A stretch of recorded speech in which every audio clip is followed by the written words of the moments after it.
Welcome. Find a comfortable position. If you are lying down, let your body settle fully into the surface beneath you. Feel the weight of your arms along your sides, the weight of your legs, heavy and still. Let the muscles in your shoulders soften, just a little. Let your jaw unclench. Let your hands open slightly. There is no need to do anything with your body right now. You can simply let it be where it is. If your mind is still moving, still turning over the day, still carrying small worries or unfinished thoughts, that is completely fine. You do not need to stop your thoughts. You only need to let them pass, the way clouds move through a wide and open sky without catching on anything. Simply rest. For the next 2 hours, you are simply here, in this room, in this body, with nothing required of you but to listen and to breathe and to let the words carry you. Tonight, we are going to travel a very long way back, 2,000 years back, into a world of marble and torchlight and dust, of great roads stretching arrow-straight to every horizon, of cities that burned with 1,000 fires after dark, enormous and alive, of armies and philosophers and farmers and bakers and senators and slaves and poets, all of them living inside the largest and most ambitious human project the ancient world ever attempted. We are going to watch the most powerful civilization in the history of the ancient Mediterranean. Its glory, its fractures, its long and slow and extraordinarily complex decline. Not as a story of catastrophe, not as a warning, but as a story of change, of time passing, of one form of the world giving way, slowly and with great difficulty, to something new. Close your eyes, if you haven't already. Let your breathing slow. In through the nose, gently. Hold for just a moment, and out. And let me take you there. It is the summer of 476 AD, August, the last weeks of summer in northern Italy. The nights are warm and soft and very still. There are frogs in the shallow marshes outside the city of Ravenna, a low, continuous chorus rising and falling in the darkness. There are fireflies. There are stars above the flat water, thousands of them, their reflections trembling in the reed beds and shallow pools that spread out around the city's ancient walls. Ravenna is a strange place for an empire to end. It is not Rome, it is not grand. It is a city built on islands in a marshy lagoon on the northeastern coast of Italy, chosen as the Western imperial capital precisely because it was difficult to reach. You can defend a city surrounded by marshes. You cannot easily besiege one. The Western emperors of the 5th century had learned to prefer safety to grandeur. Inside those walls, in the candlelit palace that had once been the seat of the Western Roman court, a boy sits alone. He is barely 16 years old. His name, and this is one of history's stranger coincidences, or perhaps one of its darker jokes, is Romulus. The same name as the man who, according to legend, founded the city of Rome itself, 1,000 years before this boy was born. Romulus Augustulus, they called him, Little Augustus. The diminutive was not affectionate, it was accurate. He had been placed on the throne of the Western Roman Empire just 10 months earlier, not by his own ambition, not by any democratic process, not by the acclaim of the Senate or the legions, but by his father, a military general named Orestes, who needed a symbol, a name on documents, a face beneath a crown. The boy had done what was asked of him. He had sat in the great chair. He had worn the purple robe. He had allowed the gold diadem to be placed on his dark hair. He had received delegations and signed papers and attended ceremonies. And now his father was dead, captured 8 days ago by the Germanic troops, under the warlord Odoacer, taken to the city of Placentia and executed there. and the troops, those Germanic soldiers who made up most of what remained of the Western Roman army, had demanded something that Rome had no longer had the resources to give them: land. 1/3 of the land of Italy, to be distributed among them as their own property. Orestes had refused.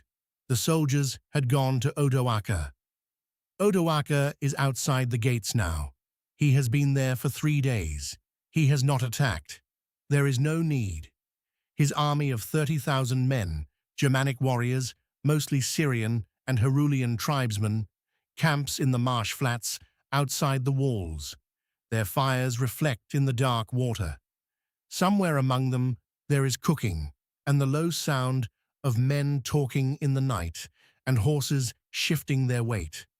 Odoacer himself is a man of considerable intelligence and considerable patience.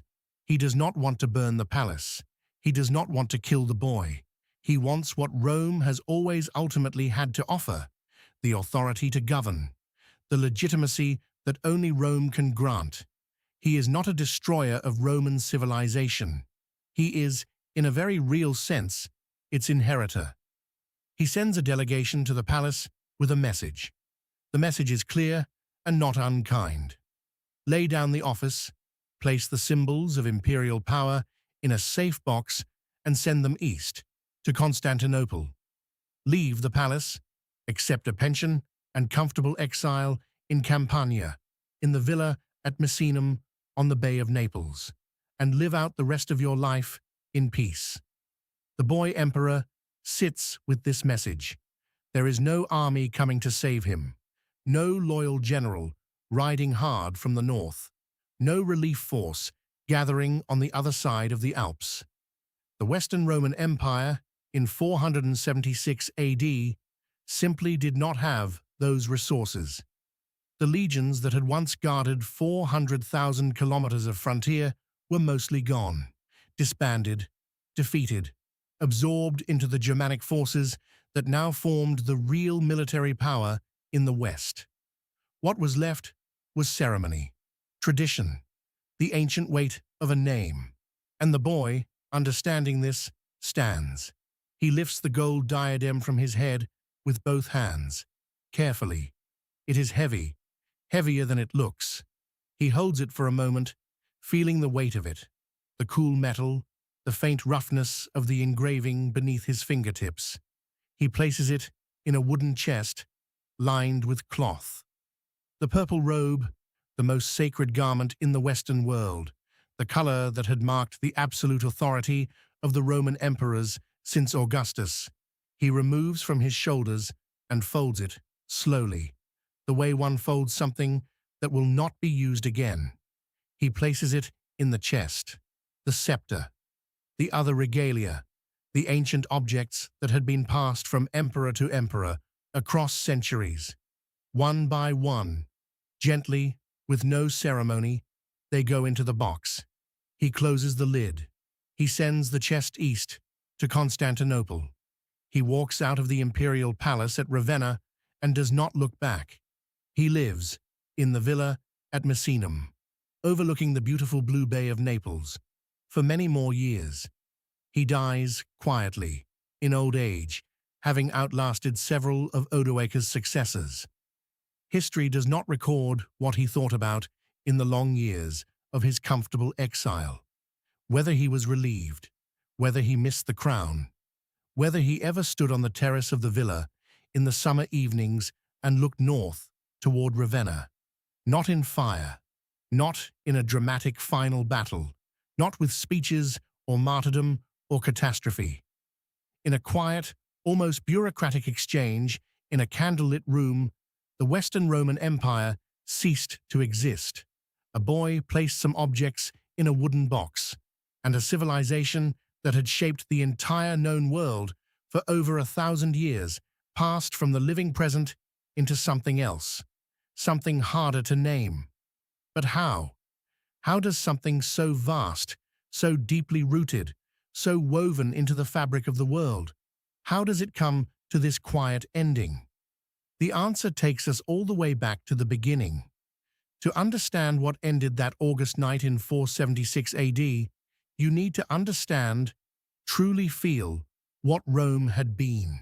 Not the legend, not the myth of an eternal city and invincible legions and divine destiny. The reality, the actual physical human reality of the thing. Go back 350 years. Go back to the year 117 AD, to the reign of the Emperor Trajan. The empire is at its absolute geographic peak, 5 million square kilometers of territory, a population of approximately 70 million people. 1 in 4 human beings alive on Earth at that moment, living under Roman governance. Let us walk through it together. Start in the north. In Britain, the province of Britannia.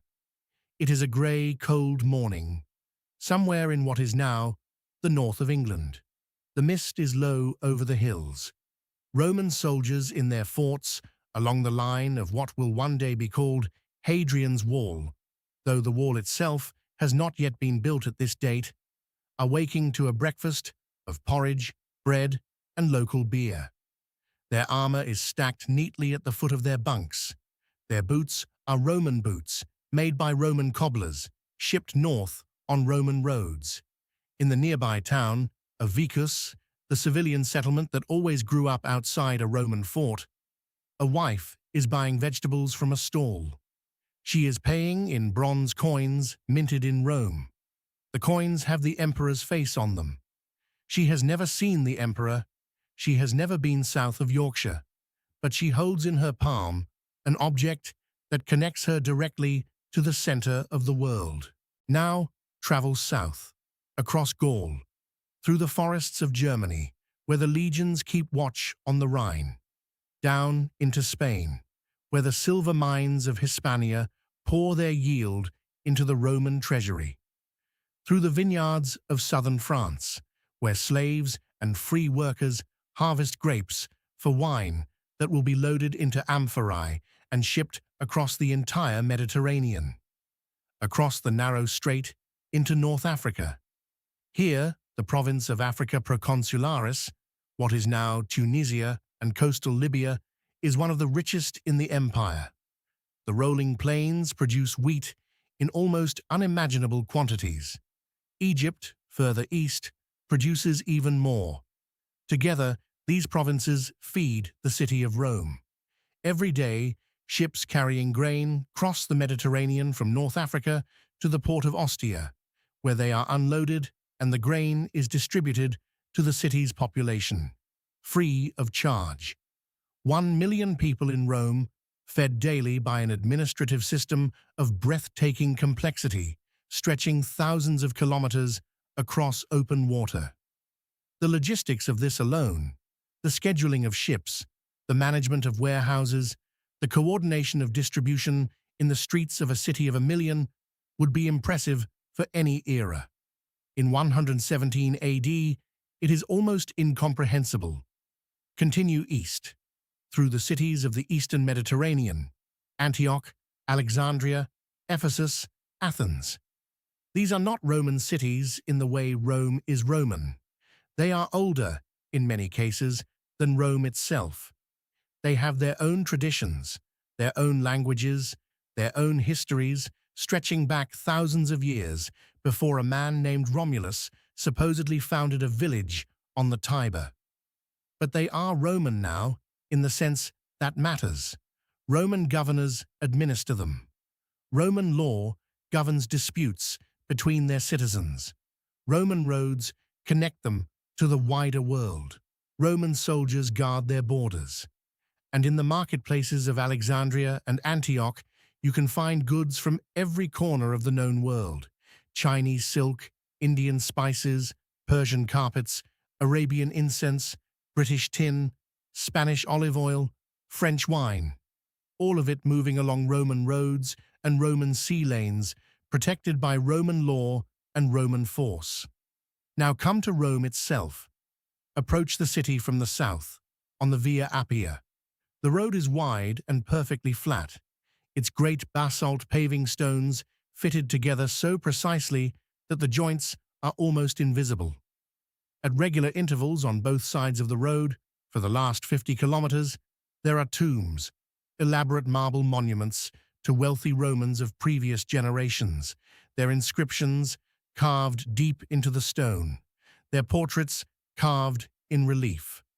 The road grows more crowded as you approach the city. The sound of it builds gradually, the creak of cartwheels on stone, the shuffle of 1,000 feet, voices in a dozen languages. You pass merchants returning from the south with empty carts, soldiers on rotation heading to their posting, slaves carrying palanquins for citizens who can afford not to walk, a group of philosophers arguing about something with great energy and no apparent resolution. And then you come over a low rise, and Rome is there. Nothing prepares you for it. 1 million people spread across 7 low hills, threaded through with the silver curve of the Tiber, white marble gleaming in the afternoon sun. The enormous mass of the Colosseum, the Flavian Amphitheatre, completed 20 years before you arrive, rising above the surrounding city.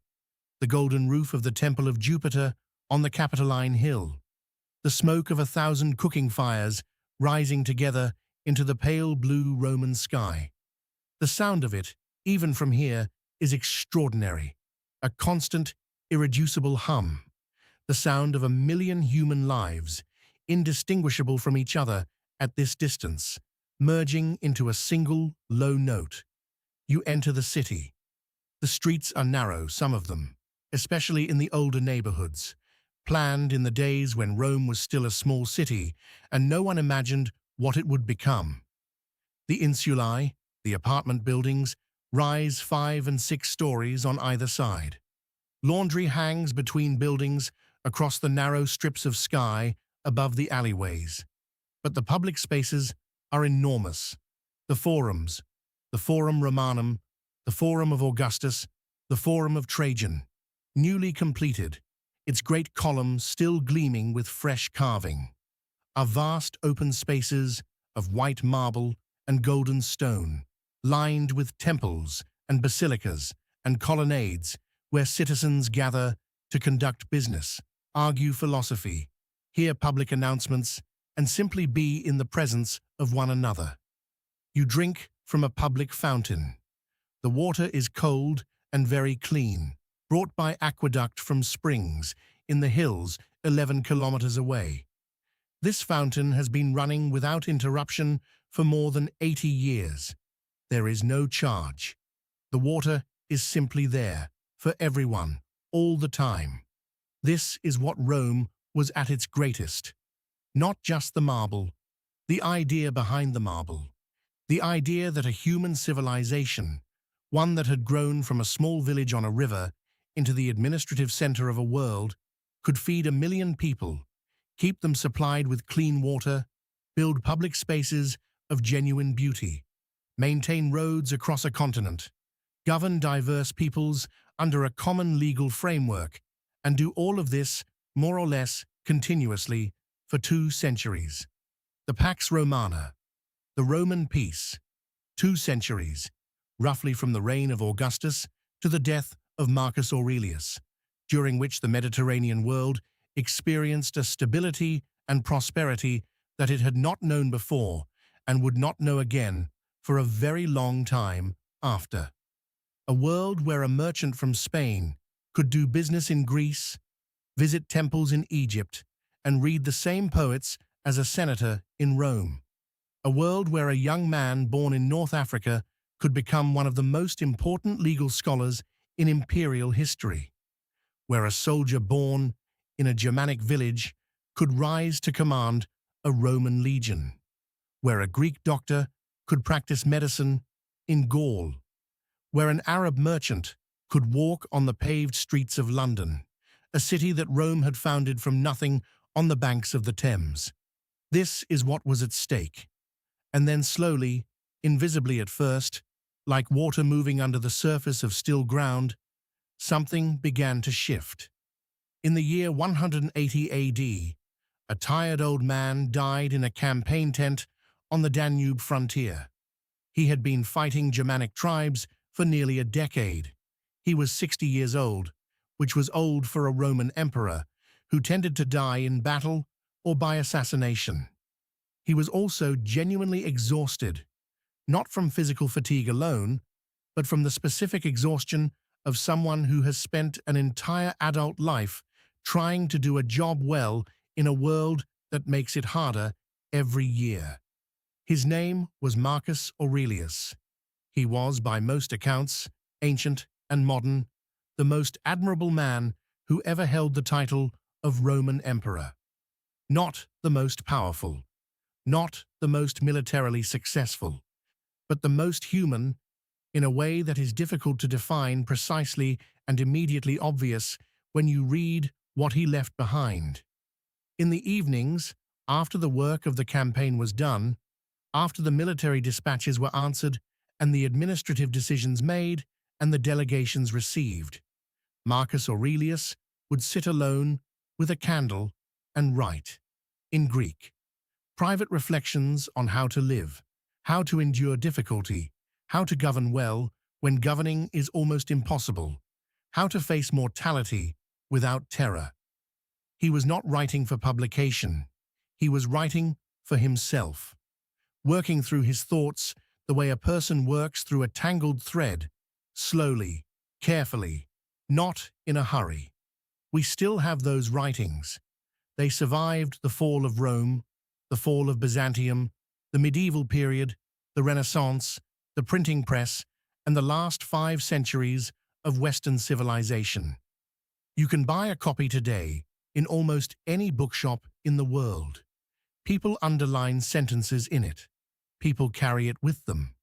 People find sentences in it that feel as if they were written for them personally, in their own time, about their own difficulties. A man writing alone in a tent on the frozen Danube in the 2nd century AD, and his private thoughts still finding readers 1800 years later. That is also Rome. Marcus Aurelius died on March 17, 180 AD. His son Commodus became emperor, and the long, slow decline of the Western Empire, which had been approaching for decades, which some historians would trace all the way back to the 1st century, to the end of the Republic and the beginning of imperial rule, began to accelerate. Commodus was not stupid. He was simply completely unsuited to the job of governing the world's largest empire. He was vain, easily bored, and had grown up inside the imperial court, inside the sealed bubble of absolute power, with no real understanding of what the world outside that bubble was like. He became convinced, not as a metaphor, not as a political strategy, but as a sincere, personal belief, that he was the living incarnation of the god Hercules. He dressed accordingly. He appeared in public wearing a lion's skin and carrying a wooden club. He changed his official name, and with it, the official name on every monument, every document, every coin in the empire, to Marcus Aurelius Commodus Antoninus Hercules. He renamed the city of Rome after himself. The months of the year were renamed after him. The legions were renamed. The Senate, that ancient institution whose lineage stretched back to the earliest days of the Republic, was renamed the Commodian Fortunate Senate. He fought in the Colosseum as a gladiator, against chained animals, against blind men, against opponents who had been instructed to fall down when struck.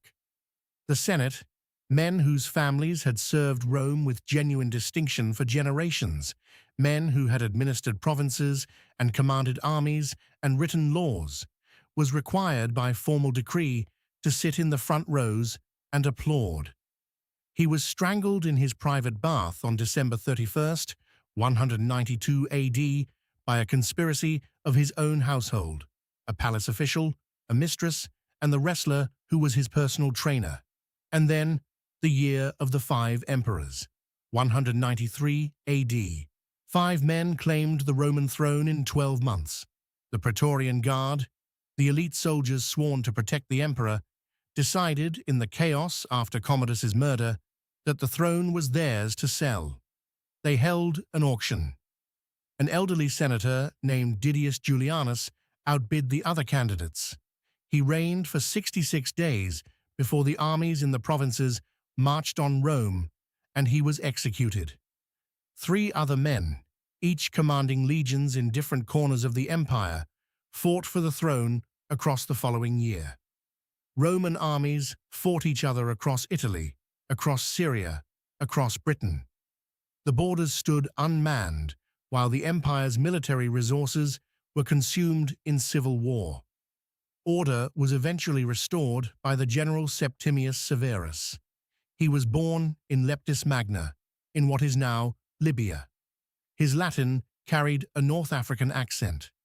He had risen through the army on ability alone, without the advantage of a prominent Roman family name. He was, in many ways, a testament to what Rome's meritocratic aspirations could produce when they functioned. He ruled for 17 years and stabilized the empire. But the lesson of 193 AD could not be unlearned. The throne of Rome could be taken by whoever had enough soldiers behind him. That knowledge, once widespread, changed everything. Between 235 and 284 AD, a span of just 49 years, Rome cycled through 26 different emperors. 26. Nearly all of them died violently. Most of them were killed by their own soldiers. A few were killed by rivals. One, the Emperor Valerian, was captured in battle by the Persian Shapur the Fans in 260 AD and spent the rest of his life as a Persian prisoner, the first Roman emperor ever to be taken alive by an enemy. When he died, his skin was reportedly stuffed and displayed in a Persian temple as a trophy. The empire survived this period, barely, through a combination of military reforms, administrative reorganization, and sheer institutional inertia. Rome had been functioning for so long that parts of its system continued to operate even when the political center was in chaos. But the damage was deep and permanent. In the year 312 AD, a Roman general named Constantine stood on the banks of the Tiber on the morning of a battle that would decide the fate of the empire. He was one of 4 men, currently claiming the title of Roman Emperor, the system of the Tetrarchy, the rule of 4, established by Diocletian 20 years earlier to manage the impossible administrative complexity of governing the empire from a single center, had collapsed into the familiar civil war. Across the river, on the plain north of Rome, his rival Maxentius waited with a numerically superior army. What happened next is one of the most consequential stories in Western history. Constantine, according to his own later account, told to the historian Eusebius and confirmed in various forms by multiple contemporary sources, saw something in the sky above his army on the eve of the battle. A cross of light, above the sun. With it, in some accounts, words in Latin, in hoc signo vinces, in this sign, conquer. Whether this was a vision, a natural atmospheric phenomenon, a dream, a strategic fabrication, or something else entirely, historians have been debating it for 17 centuries, and the debate shows no signs of ending. What is not in dispute is what Constantine did next. He ordered his soldiers to paint the Christian symbol on their shields. The Chi-Rho, the first 2 letters of Christ in Greek, overlaid on each other. And the next day, October 28th, 312 AD, Constantine's army crossed the Milvian Bridge and destroyed Maxentius's forces. Maxentius himself, drowned in the Tiber, pulled down by the weight of his own armor. Constantine entered Rome as the sole Western emperor, and the Roman world changed. He did not immediately make Christianity the official religion of the empire. That step would be taken by the Emperor Theodosius in 380 AD. But what Constantine did was, in practical terms, almost as significant. He made it legal. He made it safe. He made it imperial. The Edict of Milan in 313 AD guaranteed freedom of worship throughout the empire, including specifically to Christians who had been subject to periodic persecution for nearly 3 centuries. Constantine built churches, large ones, in Rome, in Constantinople, in the Holy Land. He convened councils of church leaders to settle theological disputes. He used the administrative and political resources of the empire to support the institutional development of the Christian Church. He also, in 330 AD, moved the capital of the empire. The new capital was a Greek city on the Bosphorus, the narrow strait connecting the Black Sea to the Mediterranean, where Europe and Asia almost touch. The city was called Byzantium. Constantine renamed it after himself, Constantinople. It was strategically a brilliant choice. The Bosphorus is one of the most defensible geographic positions in the world. The city sat on a peninsula, surrounded by water on 3 sides. Its land walls, built and rebuilt over the following century, would prove almost impregnable. Constantinople would stand as the capital of the Roman Empire for over 1,000 years. But the move had a consequence that Constantine may not have fully intended. It shifted the center of gravity of the Roman world eastward, away from Rome itself, away from Italy and the western provinces, toward the wealthier, more populated, more urbanized eastern Mediterranean. The West, relatively poorer and more difficult to defend, would increasingly be left to manage as best it could. After Constantine, the empire was formally divided and reunited several times. The final division came in 395 AD, when the Emperor Theodosius died and split the empire between his 2 sons, Arcadius in the east, Honorius in the west. It was never reunited. From that point forward, the Western Roman Empire and the Eastern Roman Empire were, in practical terms, 2 separate states. They shared a name and a history. They shared the Latin legal tradition and a cultural inheritance. But they were administered separately, defended separately, and would follow entirely different trajectories over the following century. Let me take you to a wide grey river, the Danube, in late summer. The year is 376 AD. The river is high and cold, running swift through the flat plains of what is now Romania and Bulgaria. On the southern bank, Roman watchtowers stand at regular intervals, solid wooden structures, each staffed with a small garrison whose job is simply to watch, to see what is coming from the north and send word south before it arrives. For generations, what came from the north had been manageable. Small groups of traders, occasional raiding parties that the legions could handle in an afternoon. The frontier was never entirely peaceful, but it was workable. Rome had developed a sophisticated system of absorption over the centuries.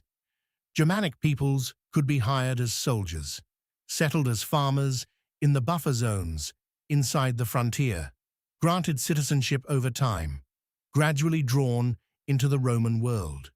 Their children would be Romans who happened to have Germanic names. It had worked. For a long time, it had worked. But in 376 AD, the Watchtower soldiers saw something they had no category for. Not a raiding party, not a group of traders, not even a migrating band of a few thousand people, which had happened before. A people, a whole people, moving. Families with everything they owned loaded onto wagons, cattle herded by children, old men and women on litters, carried by younger men who were already exhausted from days of walking, infants in arms, dogs, horses, the full domestic inventory of entire communities, uprooted and in motion. And behind them, as far as the Watchtower soldiers could see, to the north and east, more. And beyond those, more still, the Visigoths, a Germanic people who had lived near the Danube frontier for generations, farming and trading and maintaining an uneasy but largely workable relationship with the Roman world. They were not coming to raid. They were not coming to conquer. They were running. Behind them, from the east, from somewhere out on the great steppe that stretched from Hungary to Central Asia, had come the Huns. The origins of the Huns remain somewhat mysterious to historians even now. They appear in the historical record in the 370s AD like a storm appearing on a clear horizon, suddenly, without warning, with an intensity that contemporary sources struggled to describe adequately. They were mounted warriors, but not cavalry in the Roman sense, not heavy soldiers who charged in formation behind shields. The Huns were light riders of extraordinary skill, trained from early childhood, who could fire arrows at full gallop with devastating accuracy in any direction, forward, backward, sideways. They could approach a Roman infantry formation, release a storm of arrows, wheel away before any counterattack could reach them, and return from a different angle, again and again and again, until the formation dissolved. Nothing the Roman military had encountered had fought like this. The legionary system, built around disciplined infantry holding a line, had no answer for an enemy that refused to engage at close quarters. And so the Visigoths, hundreds of thousands of them, came to the Danube with nowhere else to go. They came to the Roman border and stood on the northern bank and looked south at the empire and asked, in terms that left no ambiguity, to be let in. The Eastern Emperor Valens in Constantinople made a decision. He would let them cross. It was not an unreasonable calculation. These were farming people and fighting people. They could work the land in the underpopulated Western Balkans. The men of military age could serve in the Roman army. They would pay taxes. They could, over time, be absorbed in the way the empire had always absorbed border peoples. But the Roman officials responsible for managing the resettlement were corrupt. The Visigoths had been promised grain distributions, land grants, and the basic protections of Roman law. What they received, in the months after crossing, was extortion. Roman officials sold them food at prices designed to strip them of everything they had brought with them. When the money ran out, the officials accepted other payment. Children. Reports survive, fragmentary, difficult to verify, but multiple and consistent in their substance, of Visigoth parents handing their children to Roman merchants in exchange for enough food to keep the rest of the family alive. Dog meat, that is what some accounts say, was given in exchange. Within 2 years of crossing the Danube, the Visigoths had taken up arms. On August 9th, 378 AD, on a flat plain near the city of Adrianople in what is now northwestern Turkey, the Visigoth forces met a Roman army commanded by the Emperor Valens himself. The battle lasted approximately 4 hours. The Roman army was not defeated. It was destroyed. 2/3 of the Roman force was killed in the fighting, including the Emperor Valens. His body was never recovered. The most powerful military force in the Western world had been annihilated in a single afternoon by refugees whom Rome had refused to treat with basic human dignity. Rome survived Adrianople. The Eastern Empire was able to negotiate a settlement with the Visigoths, incorporate them into the Roman military structure, and continue functioning. But something had broken that could not be repaired. A confidence, a certainty that Rome's military power was ultimately sufficient to handle any challenge. After Adrianople, that certainty was gone, and then the Huns themselves arrived in the west. Between 434 and 453 AD, Attila the Hun conducted a series of campaigns across Europe that contemporary sources compared to a natural disaster, something beyond the category of human conflict, more like a flood or a plague. He extracted tribute from Constantinople in quantities measured in tons of gold annually. He invaded Gaul in 451 AD and was stopped, barely, at the Battle of the Catalonian Plains by a combined Roman and Visigoth army, one of the few times in his career he was turned back. The following year, he invaded Italy. He burned his way down the peninsula. Aquileia, a major city of perhaps 100,000 people on the Adriatic coast, was so completely destroyed that later travelers found it difficult to identify where it had stood. The refugees from Aquileia fled south into the lagoons of the Adriatic. The settlements they established on the small islands in the shallow water, defensible, inaccessible to cavalry, eventually grew into a city, Venice, built from the ashes of a Roman city that Attila burned. Attila died in 453 AD of a nosebleed on his wedding night. The enormous confederation he had assembled through force of personality dissolved almost immediately. The Huns scattered back into the steppe, but Rome had been fatally weakened. The tax base of the western provinces had been shattered by decades of raiding and civil war and population displacement. The army was no longer able to defend the frontiers. The money was gone. In 410 AD, the Visigoths under King Alaric had entered Rome itself. The city that had been inviolate for 8 centuries, untouched by an outside enemy since the Gauls under Brennus in 390 BC, fell in 3 days of looting. When the news reached St. Jerome in Bethlehem, he put down his pen and wept. He had been in the middle of translating the Bible. He could not continue for weeks. He wrote, "The city which had taken the whole world was itself taken." 45 years later, in 455 AD, the Vandals came from their kingdom in North Africa. They stayed for 14 days, methodical, unhurried. They took everything of value that Alaric's men had left behind: statues, metalwork, the accumulated treasures of centuries.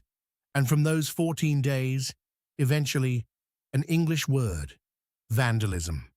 It may be the most durable monument to Rome's destroyers that the English language carries. But armies alone do not kill empires. Armies are the final symptom. The disease that kills empires moves more slowly and is harder to see. Picture a baker in the city of Carthage in the year 270 AD. He wakes before dawn. He is perhaps 40 years old, broad-shouldered from a lifetime of kneading dough. His hands are rough and white with flour. The ovens have been burning in this building since before his father was born. He lights the oven, begins to work. The rhythm is familiar and comforting. The slap of dough on the wooden board, the heat building in the stone, the first smell of baking bread beginning to fill the room. Outside in the street, the city is beginning to wake. Voices, cartwheels, the distant sound of the harbor coming alive. His first customer arrives as the sky lightens. He hands her 2 loaves. She gives him coins. He turns the coins in his hand, the way he has taken to doing with every coin he receives. He feels their weight. Their color is wrong. Too reddish, too dull, too much bronze showing through what should be silver. He knows what this means. Everyone in the city knows what this means. But no one says it aloud, because saying it aloud does not change it. The coins are worth less than they were last month. Last month, they were worth less than the month before that.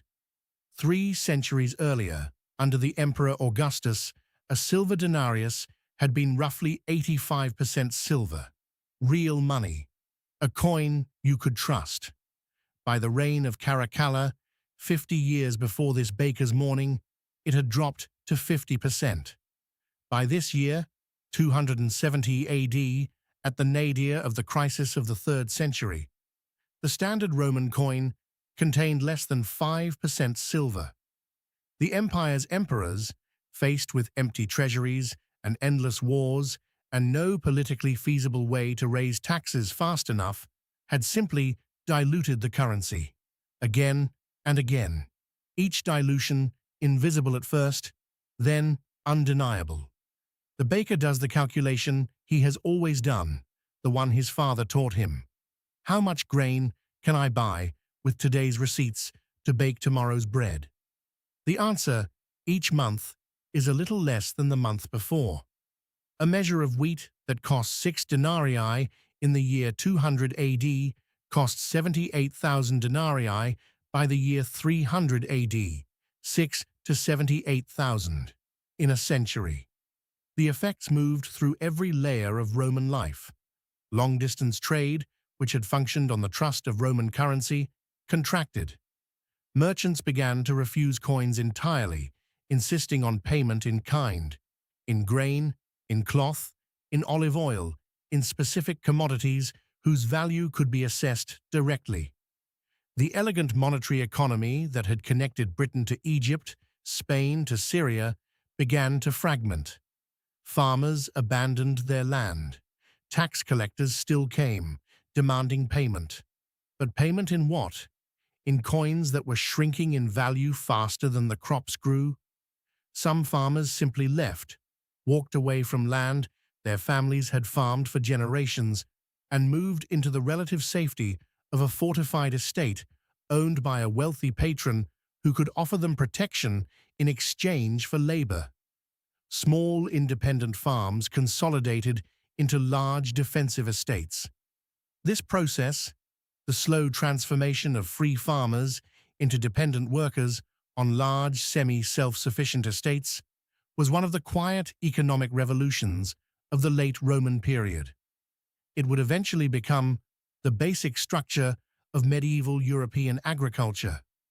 In a very direct sense, the feudal system was born from the economic crisis of the late Roman Empire.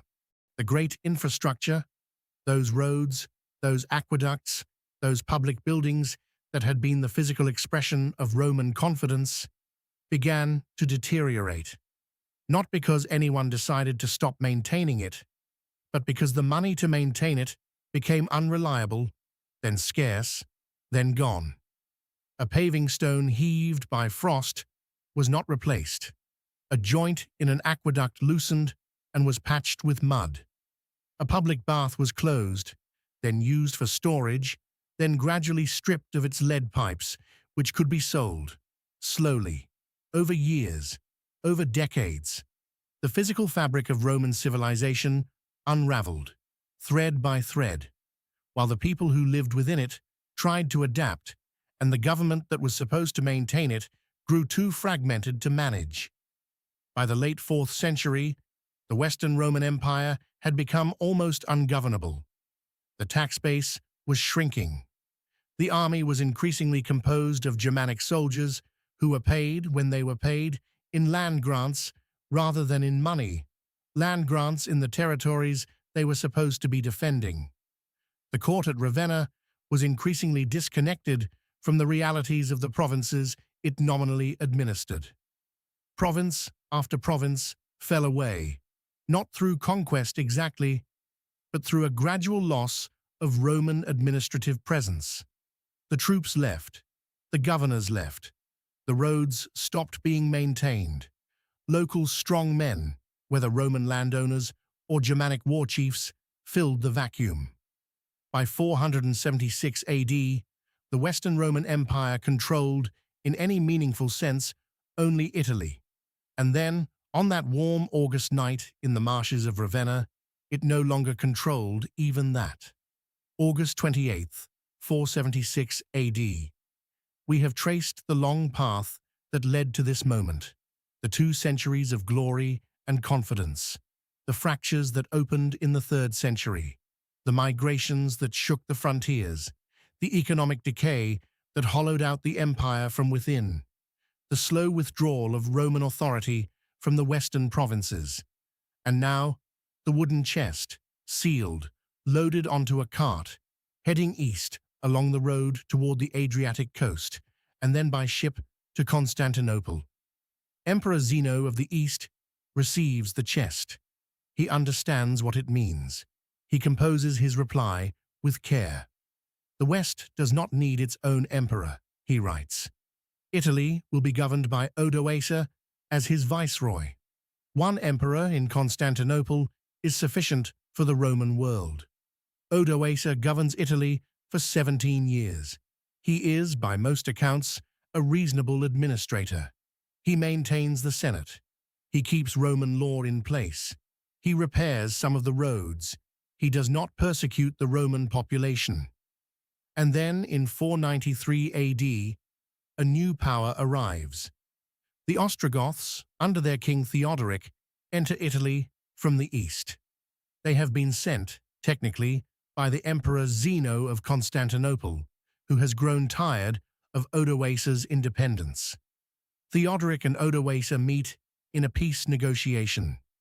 Theodoric kills Odoacer personally at the banquet table. History rarely offers clean transitions. Theodoric rules Italy for 33 years. His court at Ravenna is one of the cultural centers of the early medieval world. He employs the philosopher Boethius as his chief minister, the same Boethius who will eventually be imprisoned and executed on a charge of treason, and who will write, in prison, awaiting execution, one of the most widely read philosophical texts of the medieval period, The Consolation of Philosophy. A man in prison, awaiting death, writing about how to endure suffering with dignity, in the tradition of Marcus Aurelius, writing alone in a tent on the Danube 5 centuries before. Rome again. Here is the fact that changes everything. The Eastern Roman Empire did not fall in 476 AD. It continued for 977 more years. Think about what that means. When Romulus placed his crown in the wooden box in 476 AD, the Eastern Roman Empire was standing. When Charlemagne was crowned in Rome on Christmas Day, 800 AD, 3¼ centuries later, the Eastern Roman Empire was standing. The Byzantine Empress, Irene, in Constantinople, regarded the event with considerable irritation, viewing Charlemagne's coronation as a presumptuous claim on a title that already belonged to her. When the First Crusade marched through Constantinople in 1096 AD, 6 centuries after the Western fall, the Eastern Roman Empire was standing. The Crusaders were astonished by the city. No city in Western Europe came close to matching it in size, wealth, or physical grandeur. Constantinople in 1096 AD was still the largest city in the Christian world. When the Black Death swept across Europe in 1347 AD, 8½ centuries after Ravenna, the Eastern Roman Empire was still standing, though greatly diminished, holding little more than Constantinople itself and a few territories in Greece. When Joan of Arc was burned at Rouen in 1431, 955 years after the wooden box, the Eastern Roman Empire was still standing. When Leonardo da Vinci was 1 year old, when the Italian Renaissance was already beginning to change the nature of European art and thought, the Eastern Roman Empire was still standing. It ended on May 29, 1453 AD. Ottoman cannons under Sultan Mehmed II breached the walls of Constantinople after a 53-day siege. The walls that had held against every attacker for 1,000 years finally fell to gunpowder artillery, a technology that had not existed when those walls were built. The last emperor, Constantine V Palaiologos, removed his imperial regalia before the final assault. He put on the armor of an ordinary soldier. He fought in the breach in the wall alongside his men. His body was never identified with certainty. He disappeared into the last hours of the last Roman Empire on a May morning in 1453 and left no trace. 1,000 years. From 476 to 1453, from the wooden box in Ravenna to the breach in the walls of Constantinople. Rome did not fall in a day. Rome did not fall in a year. The complete arc of the Roman story, from the founding of the Republic to the final fall of Constantinople, spans roughly 2,000 years. 2,000 years. And still, it did not end. Even in the West, in what looked from a certain angle like ruins, Rome did not disappear. It transformed. The men who came after, the Visigoths and Ostrogoths and Franks and Burgundians who divided the western provinces among themselves, did not want to destroy Rome. They had grown up in its shadow, traded within its borders, fought in its armies. Many of them spoke Latin. Many of them had served as Roman officers before establishing their own kingdoms. Many of them genuinely admired the civilization they were inheriting. They wanted to be Rome, or as close to Rome as they could manage. Roman law survived. Not intact, it evolved, it mixed with Germanic customary law, it simplified in places where the old administrative apparatus to enforce it was gone. But the basic principles persisted. The idea that disputes should be settled by law rather than by force. The idea of evidence and testimony and judgment. The idea of a written legal code applied equally to citizens. These ideas survived. They went underground during the worst centuries, the 6th and 7th, when plague and war and economic collapse reached their worst, and then they rose again. The great medieval legal systems of Europe, the canon law of the Church, the Justinian Code that Byzantine lawyers compiled in the 6th century, and that became the foundation of European civil law, all of them Roman. The Church absorbed Rome. This is a strange sentence, but it is accurate. The Roman Catholic Church, which grew within the empire and then outlasted it, adopted the administrative structure of the empire almost whole. The diocese, the basic administrative unit of the Church, was the Roman diocesis, the administrative district. The Church's organizational hierarchy mirrored the Roman imperial hierarchy. The Church's official language was Latin, and Latin remained the language of learning, scholarship, and worship in the West for 1,000 years after the last emperor in the West had spoken it from a throne. The Church preserved the books. Without the monasteries, the accumulated written knowledge of the ancient world, the histories of Livy and Tacitus, the philosophy of Cicero and Seneca, the medicine of Galen, the architecture of Vitruvius, the poetry of Virgil and Horace and Ovid, would almost certainly not have survived the chaos of the post-Roman centuries. Monks copying manuscripts through the long medieval nights by candlelight in cold stone rooms. They were carrying Rome forward, word by word, sentence by sentence, into a world that was not yet ready to understand what it held. Latin fractured into new languages. This was not a loss. It was a kind of reproduction. The Latin of Rome, which had itself evolved from older Indo-European roots, which had always been a living and changing thing, split across the former provinces into dialects that gradually became distinct languages: French, Spanish, Italian, Portuguese, Romanian, Catalan, Sardinian. Each of them carrying inside them the structure, the vocabulary, the rhythm of the Roman tongue. Each of them spoken today by hundreds of millions of people who may never have given a thought to the empire that created the language they are speaking. And English, the language of these words, the words you are hearing right now, is more Roman than it often feels. The Germanic skeleton of Old English was overlaid by centuries of Norman French, which was Latin. Roughly 60% of English vocabulary has Latin roots: Senate, census, candidate, republic, justice, citizen, military, civil, legal, public, university, library, forum, all Latin, all Rome.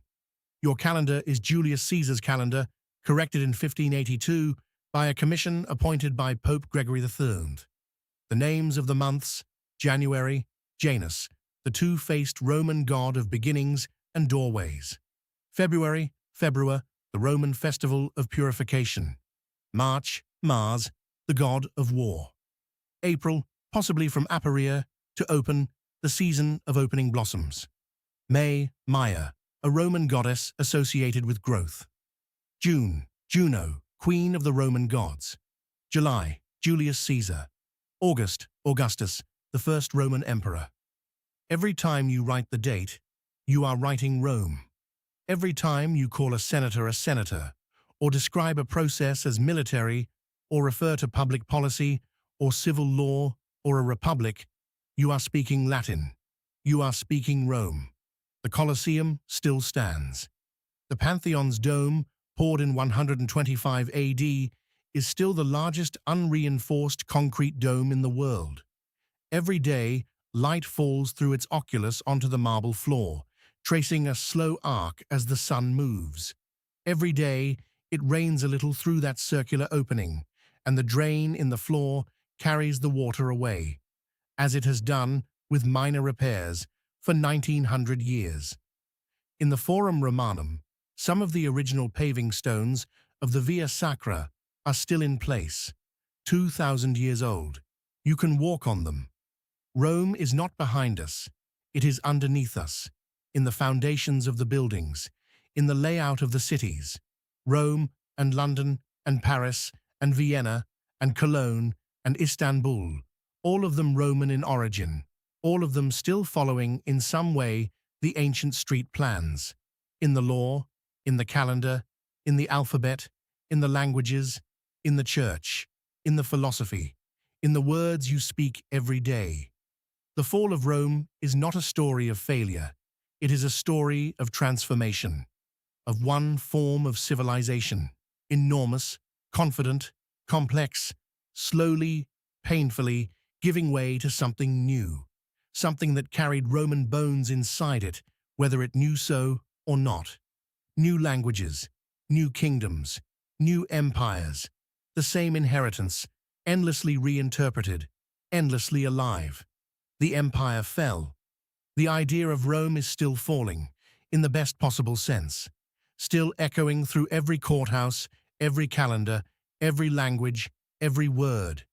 Let the images settle now. The marsh at night, outside Ravenna, the still water, the fires reflected in it, the frogs, the stars, a boy with a crown, setting it gently into a box, the roar and heat of a Roman summer afternoon, the Colosseum full, the smell of dust and cedar oil, and the crowd, 80,000 voices, the cold, clean water of a Roman fountain, and a woman drinking from it on a morning when the sun is just coming up over the rooftops of the city. The Danube in grey autumn light, the families standing on the far bank, looking south, hundreds of thousands of people, arms full of everything they have, asking to be let across. The baker in Carthage, turning a coin in his hand, calculating tomorrow's bread.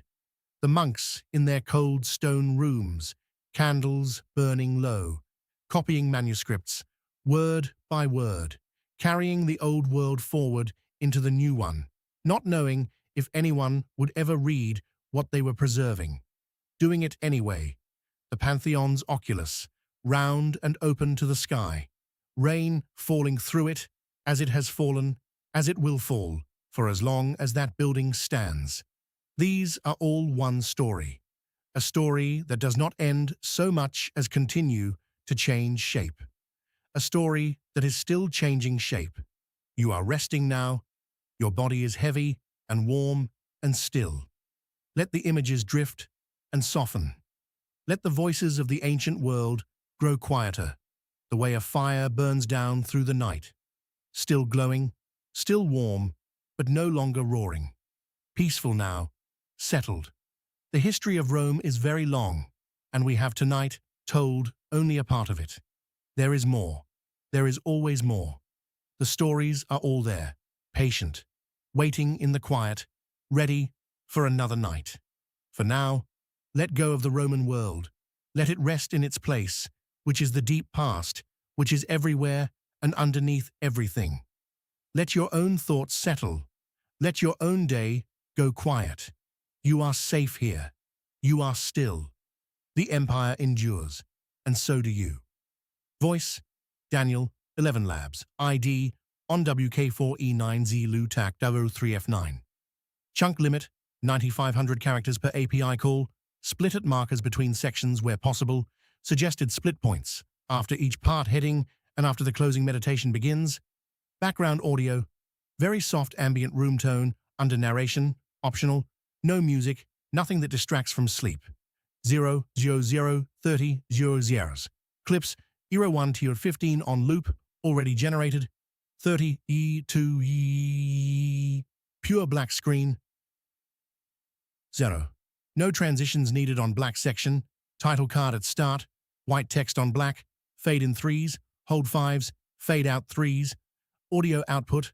Pipeline, output, S01, audio, MP3. Final video, pipeline, output, S01, final, video, MP4.